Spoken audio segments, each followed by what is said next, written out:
Good morning. It's me, your boy, Blue 64 Gaming, or Blue Nexus Gaming. Sorry, it's me, your boy, Blue of Blue Nexus Gaming.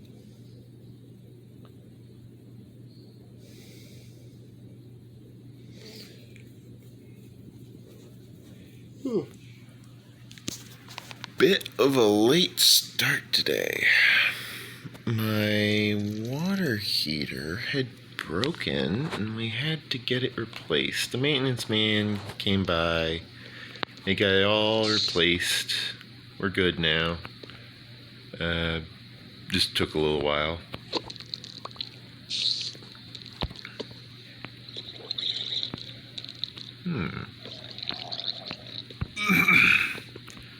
I suppose that would be a good use for all of these lanterns that I have up there.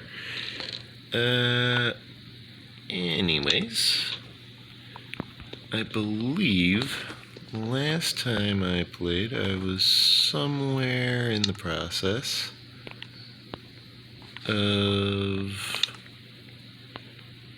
utilizing my pickaxe to further excavate.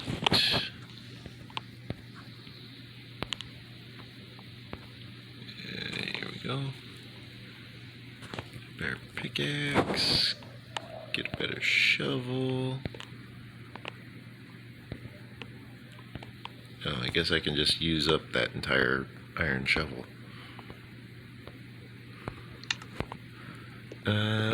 Oh yeah, that's right. The feed cut out on me before I could show off everything I'd gathered. Okay, in that case, let's go ahead and lay out these lovely ores. Therefore, we are able to very easily see what all we got. As you can see, we got 6 iron, 7 redstone, 1 emerald, 6 diamonds,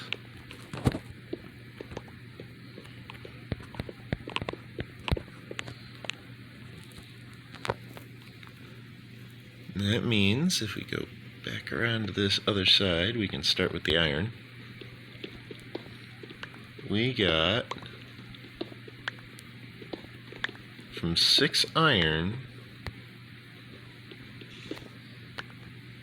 we got 10 ingots worth of iron. Not bad at all. I like it. Okay, now we swap over to the iron fortune pick, which is of course much faster, to the point where I accidentally took out a bit of the floor. Let's see, 13 diamonds, 44 redstone dust, and 4 emeralds. Very nice. Very, very nice. We are getting up there on our diamond count. Pretty soon we might actually need to craft a block of diamonds, just in order to store them more easily. Then again, at this rate, we're going to possibly need a new anvil just to store it more easily. Let's see, this one, this one, this one.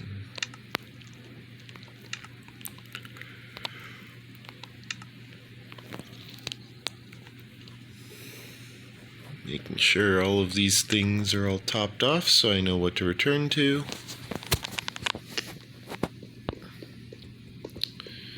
Now we just go through gathering up all of the different materials that we need.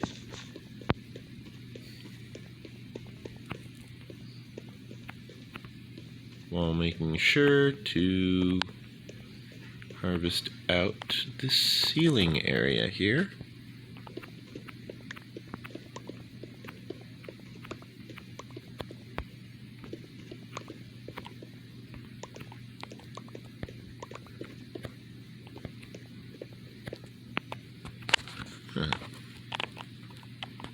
You guys having difficulty hearing? I'm having difficulty hearing. There we go, that's better. Just had to turn my volume up.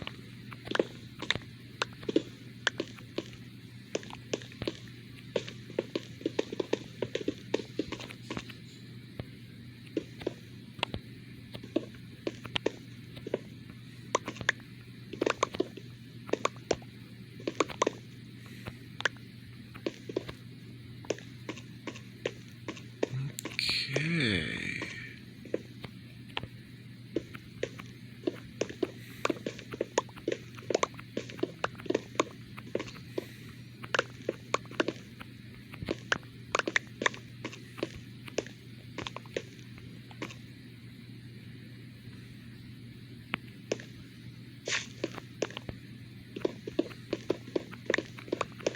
Now we've got all of this material to dig out, get all nice and clear of our base projects here.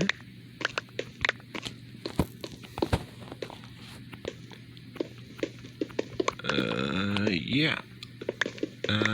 This is actually a very, very old project that I had in mind.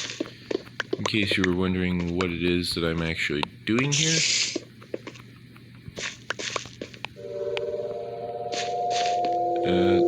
This specific project that I'm performing is the project where I was excavating all the way to x equals 400.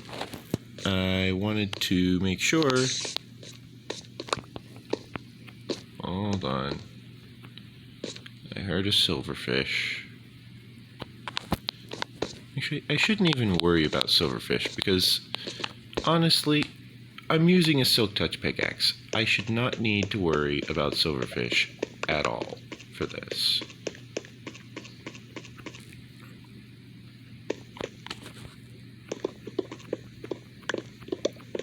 So I'm just going to ignore the fact that they're making the noise because it's entirely pointless to worry about it at the moment. I'd have to go digging around to find them, and then on top of that, I just realized I was using my fortune pickaxe to dig. Oh my. Well, any ores I found are definitely properly excavated. It doesn't look like I found any. That's fine. Yeah, I'm using a silk touch pickaxe to dig. Therefore, silverfish should not bother me at all.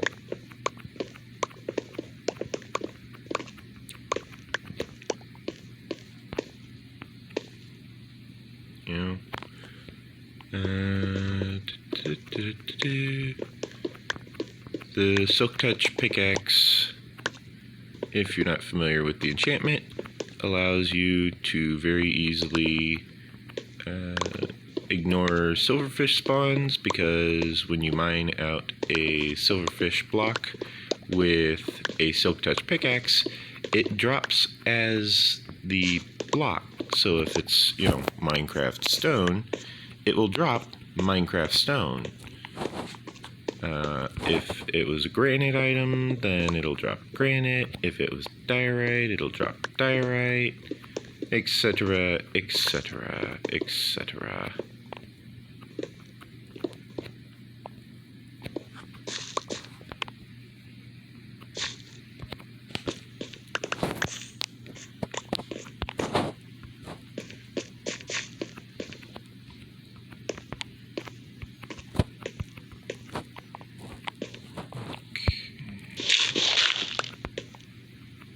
Let me...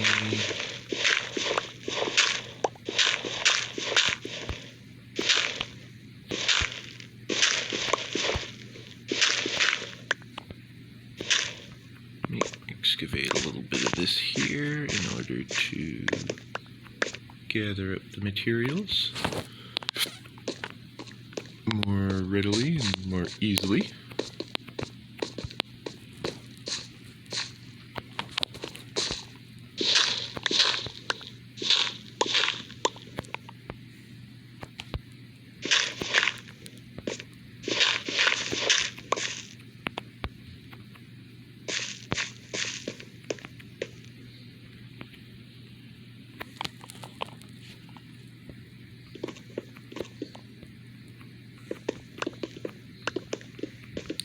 Down. We can just advance along this section here, gathering up all the resources. Then we turn around, go over this way, collect the resources from this way. Now, one of the tricks that we're using to make sure that we harvest as much as we can is we are making use of the fact that our character has a maximum range that they're able to reach. We're making use of that as we excavate in order to make sure that the character does not dig too far or too high.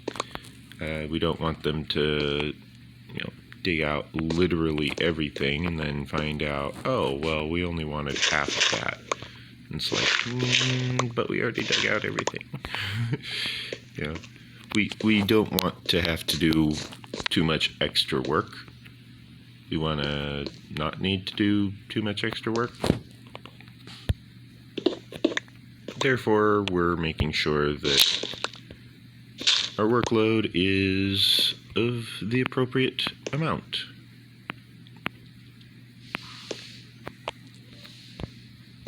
This actually needs to be excavated first. This was supposed to have already been excavated, but it's not.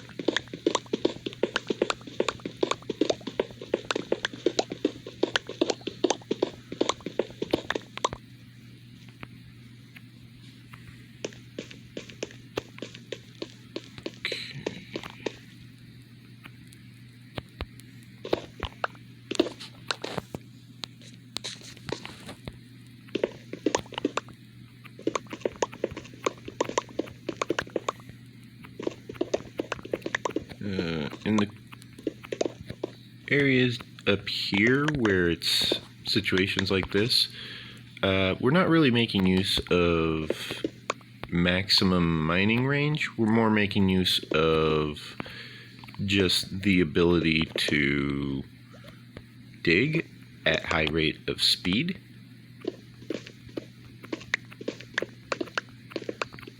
However, this is most definitely making use of maximum mining range.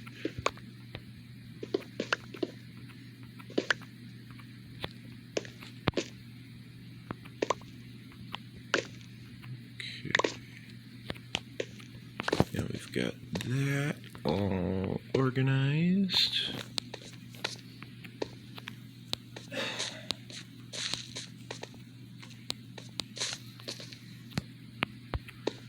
We can even actually do something a little bit cheeky, just a wee bit cheeky.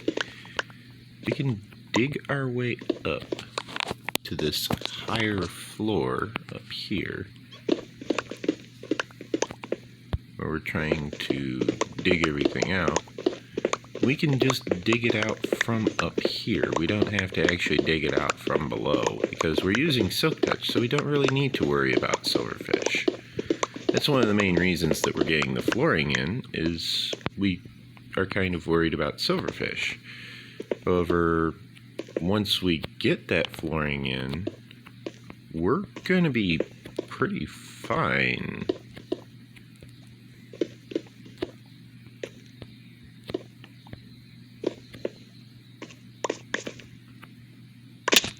Ow. Minor damage, it's fine. Minimal damage. There's another way of putting it. minimal damage.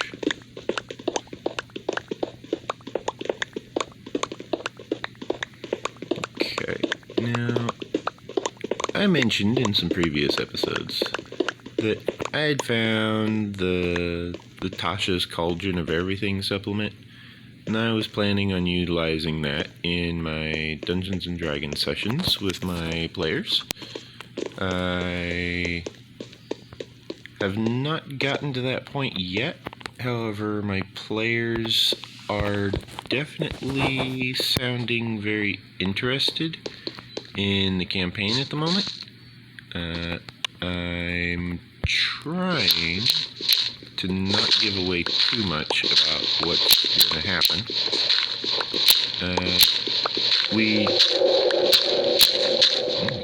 Scary cave music. We decided against going with the whole end of the world type scenario. However, I still think I might make use of the dread domains mentioned in Tasha's Guide to Everything. Those dread domains, as they are known, are very, very powerful domains ruled over by some dark entity which is basically trying to keep everyone there.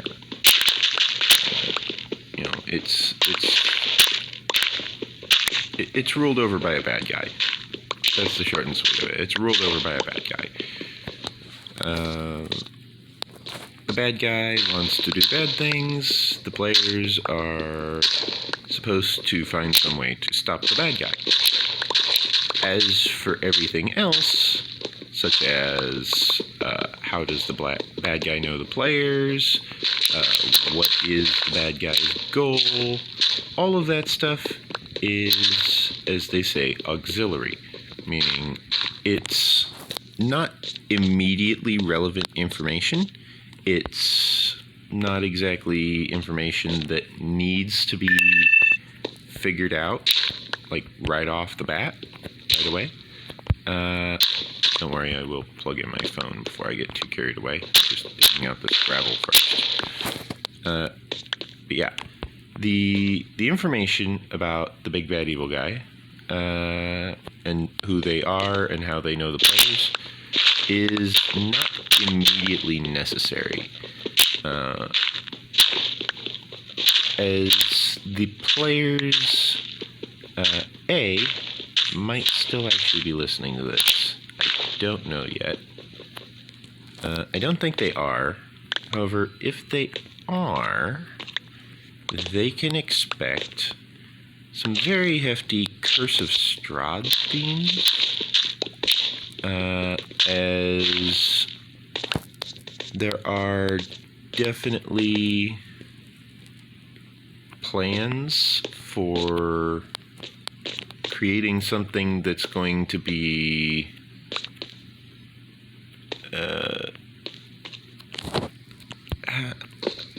how do they say it? It's going to be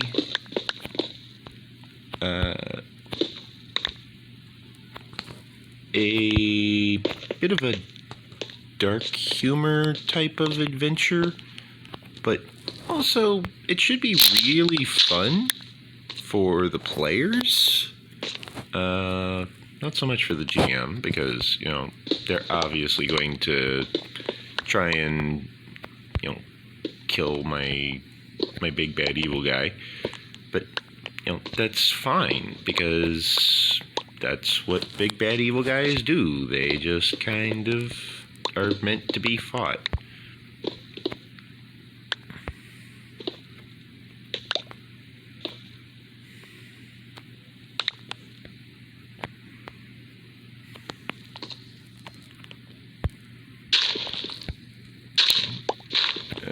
If your campaign lacks a big bad evil guy, your campaign probably isn't exactly all that entertaining.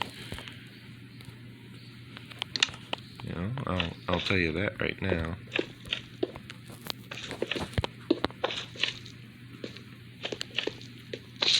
There's a slime around here? Oh, yeah. Yes, slime. Use up my stone sword so that I have a reason to switch to my iron sword with its sharpness 4 or 5. Yes, by all means, give me a reason to switch, Mr. Slime. Or Miss Slime. I don't really care.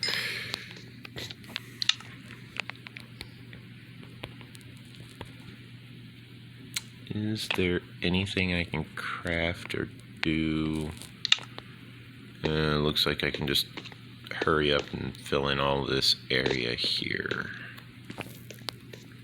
No biggie. I can do that.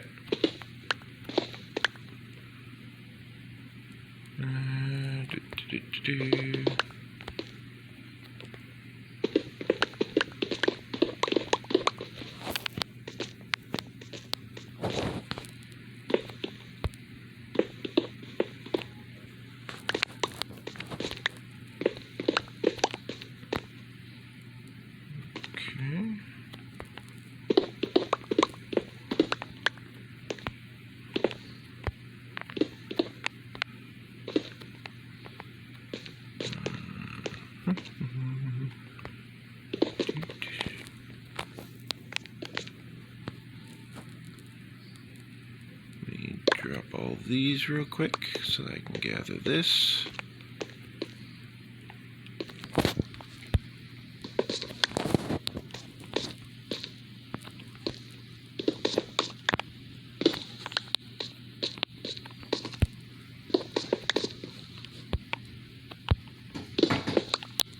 Yeah.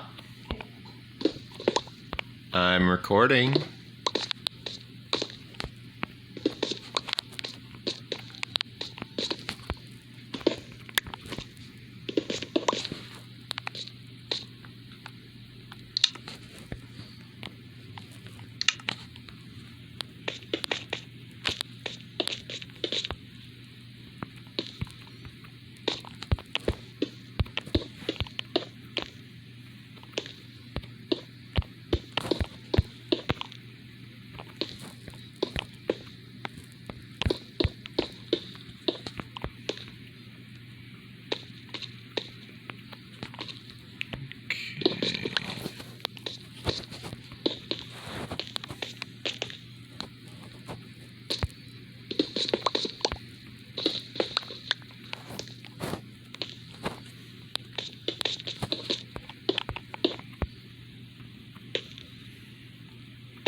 Okay, looks like this is doing very nicely.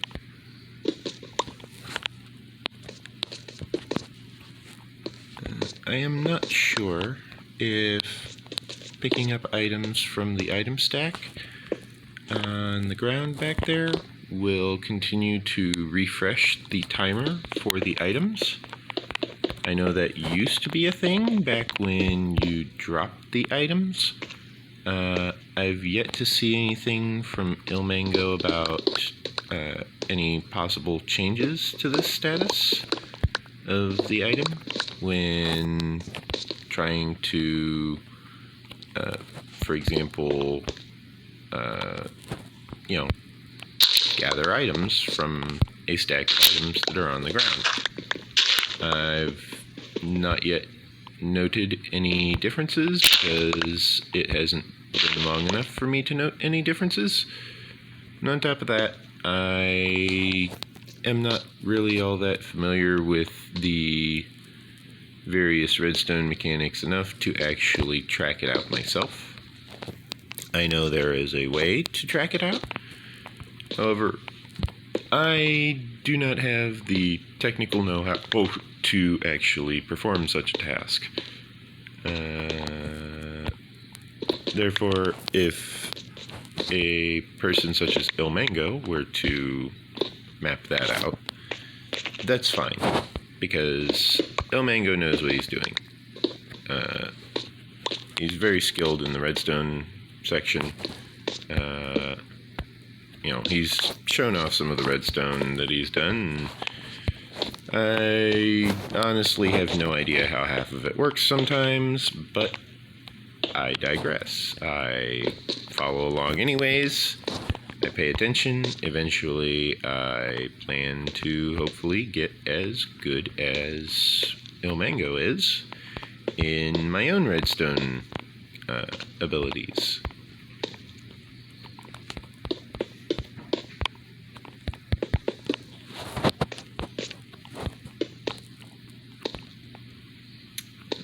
Let's see. We've got there.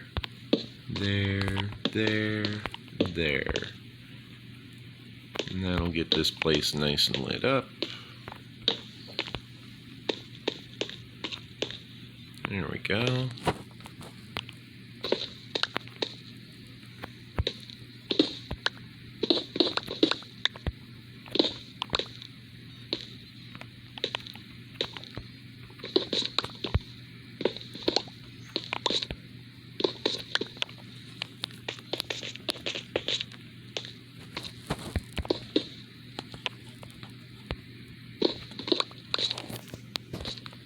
I thought that was a little bit deeper.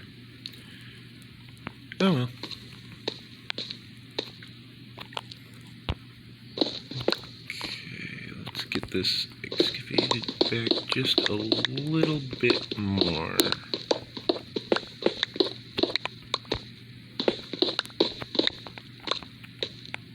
Because then I will be able to A, make use of more of the smooth stone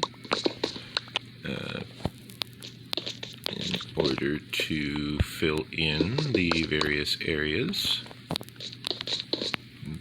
B,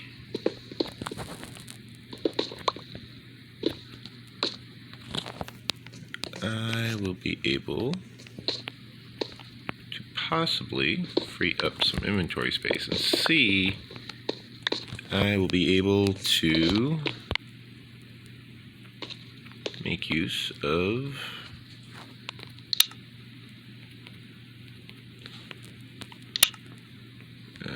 the full area down here. This is a 6. Oh my. Means this one's 1 or 2? Yeah, it's 1. Okay. Yeah, and then I need to go through this area with similar amounts of gusto while continuing to maintain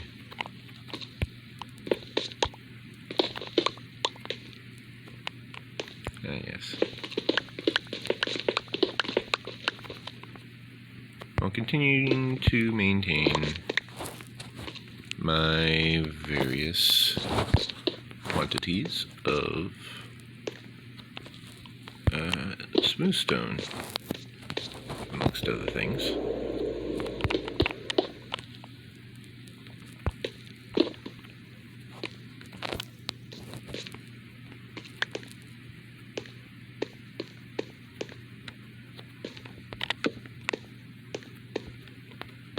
There. Got this back section lit up. I can go over here,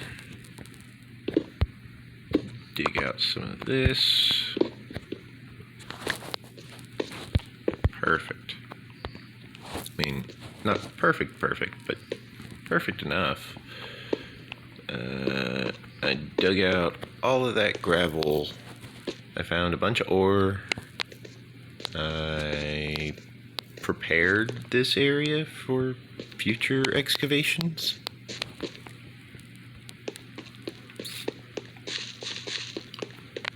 Oh, I suppose I have all of this gravel as well, don't I?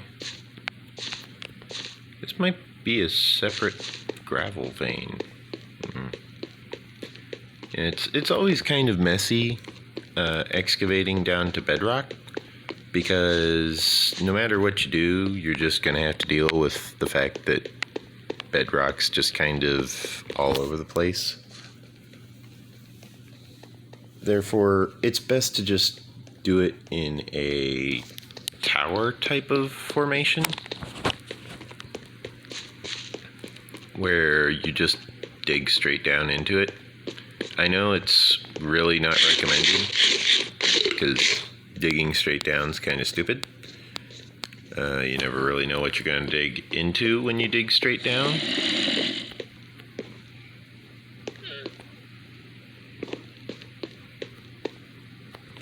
Wherever that zombie is, it sounds very hungry, and the wandering trader sounds very much like he is possibly under the effects of an invisibility potion at the moment.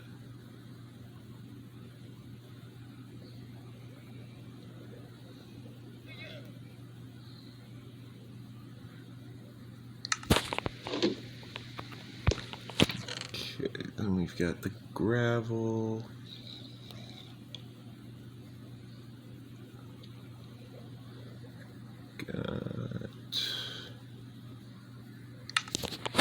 We have the various 1.18 ores needing to be converted up.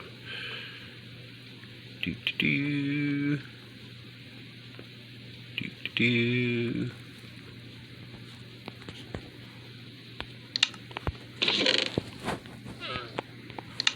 Put that one away. Put that one away. Put that one away.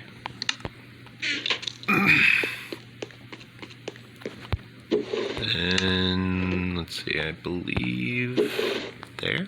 Yeah. And then for this one, no, first it was going to here, that's right. That sounded like a drowned.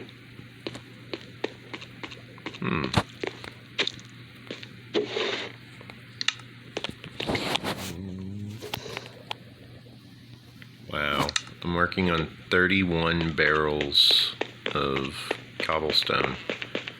That's a lot of cobblestone. Oh wait, medium. I thought you were small. Oh, that's the other thing. I never grabbed those slime balls from down there. They must have despawned before I could get to them. Oh well.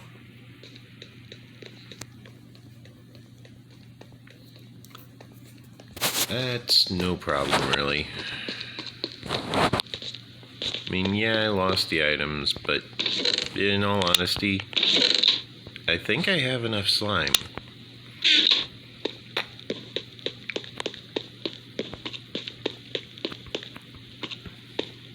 I think I want to dig out over here in order to dig out the appropriate area for starting the next section. Let me see. Because I want to actually excavate up here first this time around. I think it'll be much easier, much quicker. Stone back.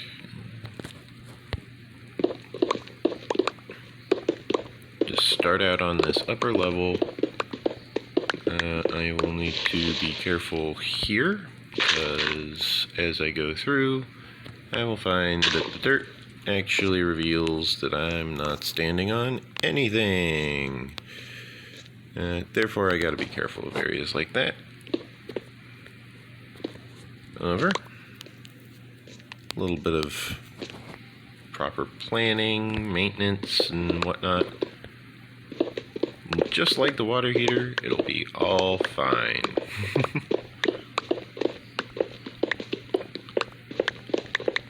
My tool seems to be running a little low on health. However, if I hurry back and repair it, I will find myself wasting a lot of durability at the current moment. just going to ignore that slime for the moment because I'm kind of outrunning him.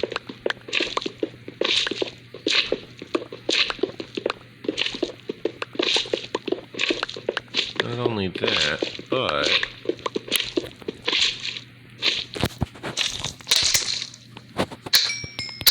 he's not really much of a threat.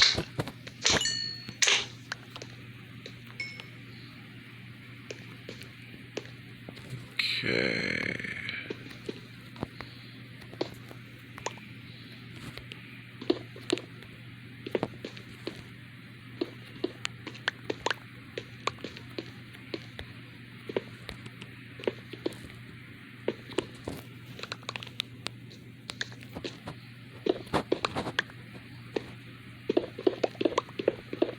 Now just get started on excavations again.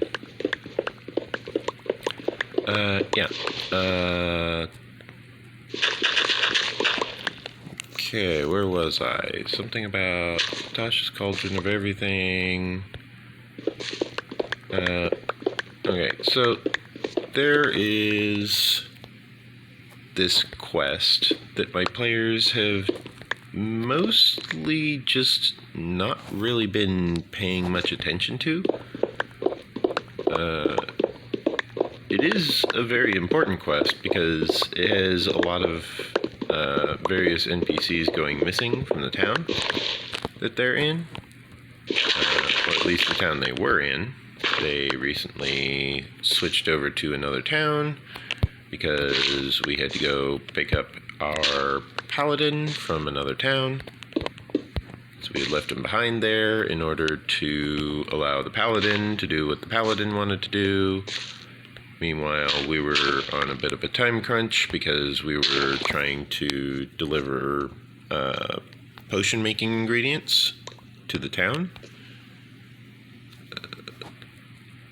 We got the potion making ingredients to the town. We're currently already returned to the town to pick up the blacksmith. We managed to get to town without too much incident, except for the point where... Ooh, we found diamonds. Except for the point where the werewolf wizard, my character, managed to...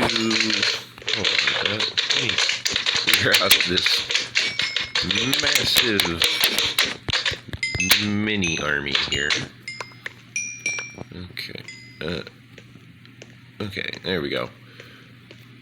As I was saying, we reached a point where my character, the wizard, who happens to be a werewolf as well, managed to drop to 0 health and fall unconscious. Which was quite surprising because my character almost never takes damage because they are a werewolf.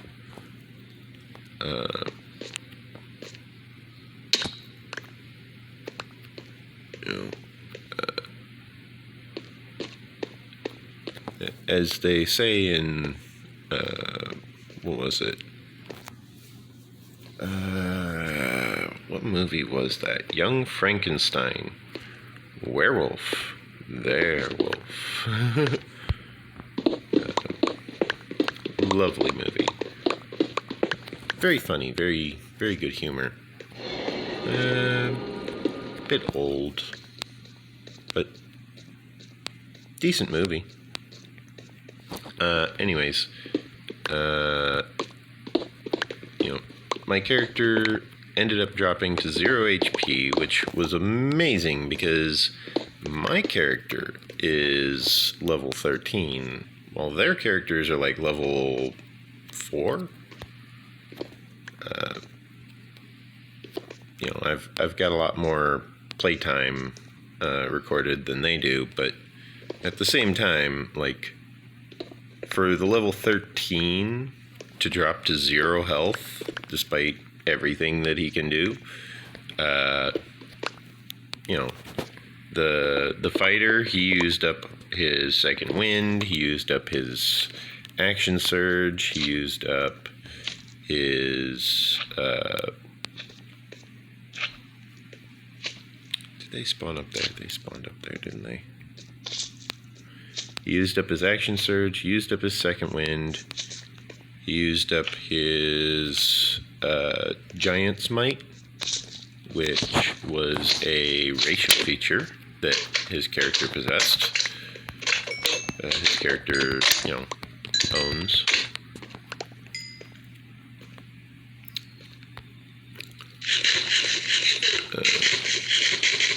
And despite all of that,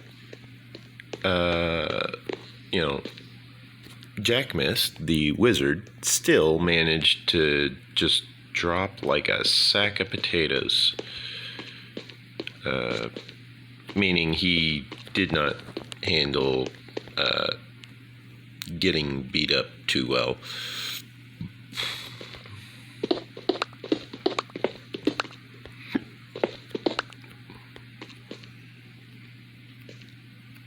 One, two, three. 1, 1, 2, 3. 1.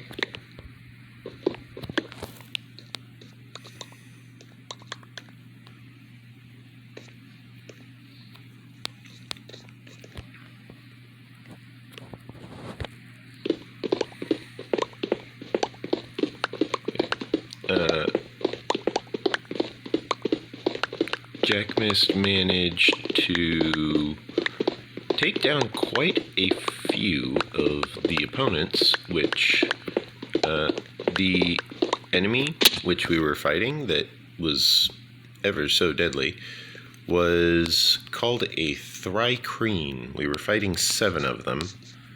They got the drop on us, and specifically we were fighting the psionic variant, which means they had psychic abilities, which means they could actually hurt Jack Mist, the werewolf, which was definitely a surprise to everyone, myself included. I didn't even realize they had that ability until I misclicked on the wrong character sheet trying to look up Jack Mist spells. And I found the Thrycreen spells, and I'm like, oh, these guys have magic weapon as one of their abilities. Jack Mist, being a werewolf, is of course immune to silvered weapon, or immune to non-magical, non-silvered weapons. If the weapons are not silvered, then the weapons are not going to hurt. If the weapons are not magical, then the weapons are not going to hurt. If they are silvered or magical, they will hurt. Very simple process of deduction. Very simple process of, intuition, investigation, figuring out what works and what doesn't.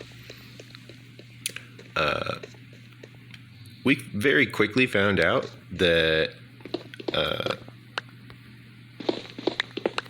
the Thrycreen were all utilizing the enhanced weapon. On top of that, we very quickly found out that... Oh. My Silk Touch pickaxe is about to break. I should fix that. I noticed it blink on my hotbar. I'm like, oh my. So yeah, we uncovered diamonds, we uncovered iron, we uncovered a few different ores here. There we go, got my phone plugged in. See, that's what I'm talking about. I'm pretty sure that these guys are not actually like phasing in properly. I think they're falling to the floor below. When that happens,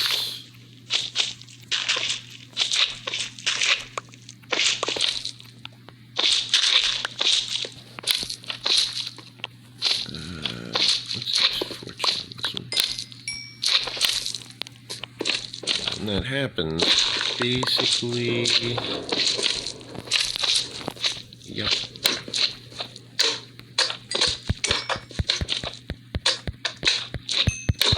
Now these small ones are going to fight for attention.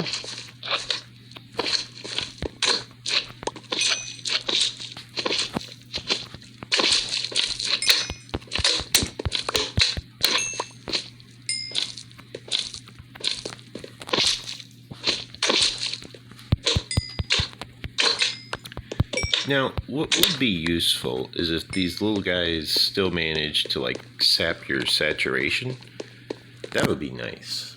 Because then you definitely have a reason to not just ignore the little baby slimes. You know?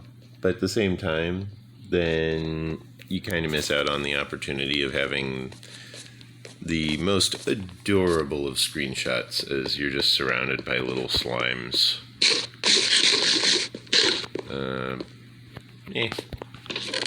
I could take it or leave it, honestly. Slimes are not my most favored enemy.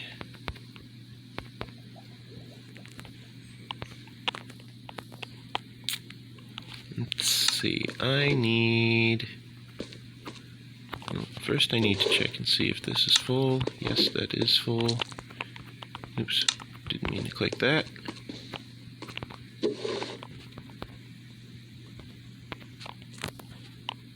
I need to go and deposit this dirt as well.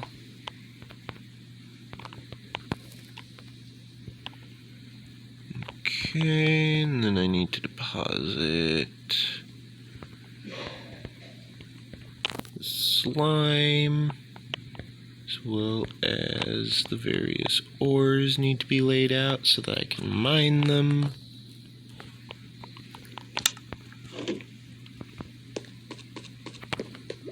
And on top of all of that, I additionally need to go about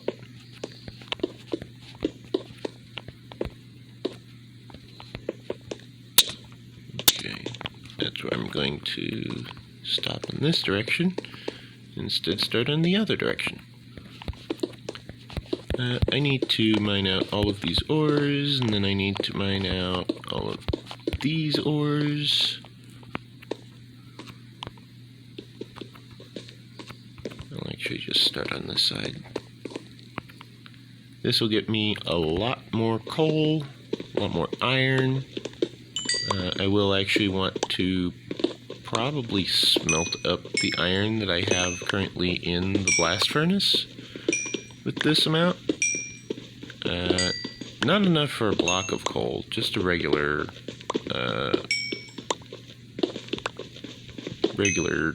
coal item.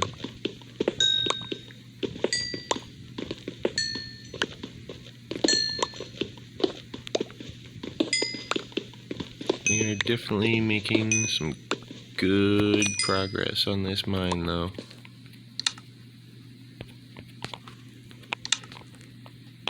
Yep. This is a good time to mention to like, comment, subscribe. Helps me, helps the channel. Tells YouTube this is the kind of video content that you enjoy watching, and that you should probably have this type of content suggested to all of your friends. That way you can bother them about it. If you want to show this video to your friends, that's fine.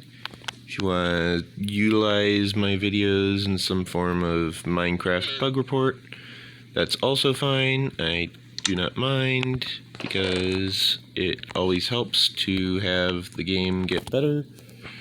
And if the game can get better because of me, then that's even better.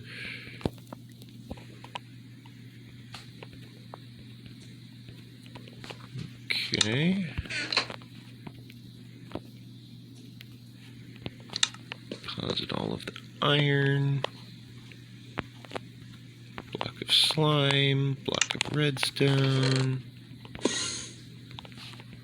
Take out the Enderman that just showed up. After depositing the coal in the furnace. Where'd you go? There you are. Hi. Yes, you're very angry. I understand.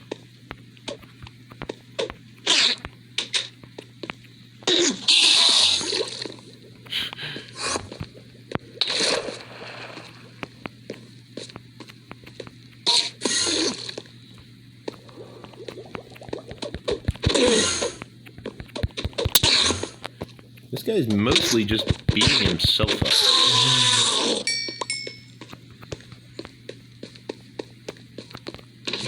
Okay.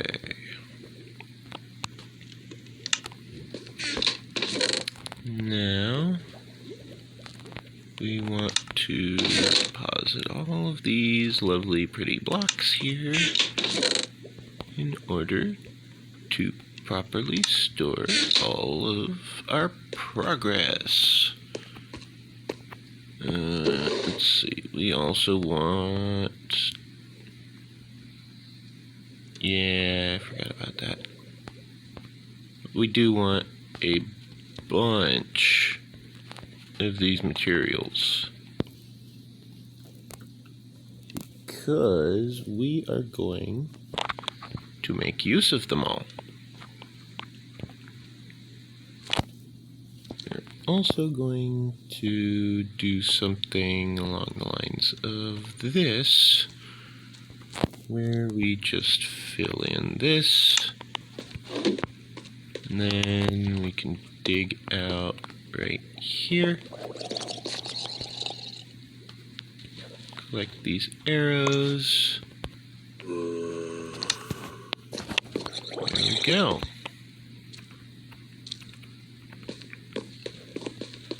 All lovely and well made and all that. This section is granite. Therefore, we want lots and lots of granite. On top of that, we also want to take out this big slime, because slime... Ooh, 4. Okay. Let's see what kind of stuff we get with this. You just move back and forth here and just kind of swing aimlessly. That allows us to get all of these guys cleaned up.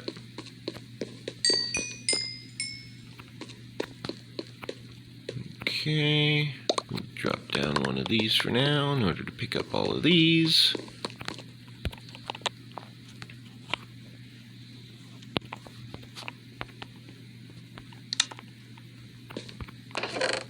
Then we can deposit that, pick up this. Now we can hurry over here. We can just boop, boop, boop. Okay. We have now refreshed the timer on all of these items. We eat. And then we can just go ahead and fill in all of these different locations here where these blocks belong.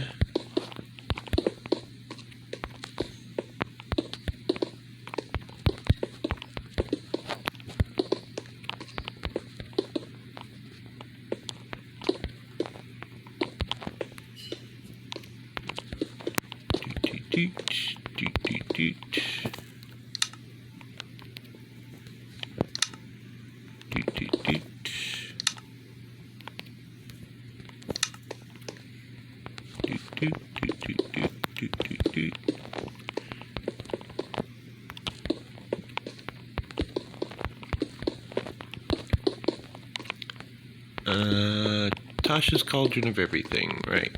I was discussing the plans of the big bad evil guy. Which actually in this instance isn't actually a guy, it's a woman.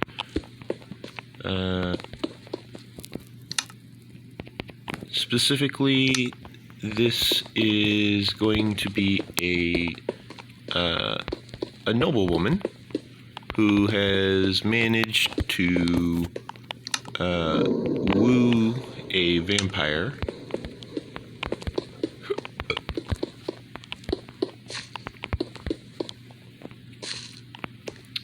Specifically, this noblewoman has been kidnapping people for the specific purpose of providing this vampire a lovely snack as a bit of a donation, if you will. A gift for her beloved. She is a drow, therefore it's not too far out of her normal range for her to be this evil.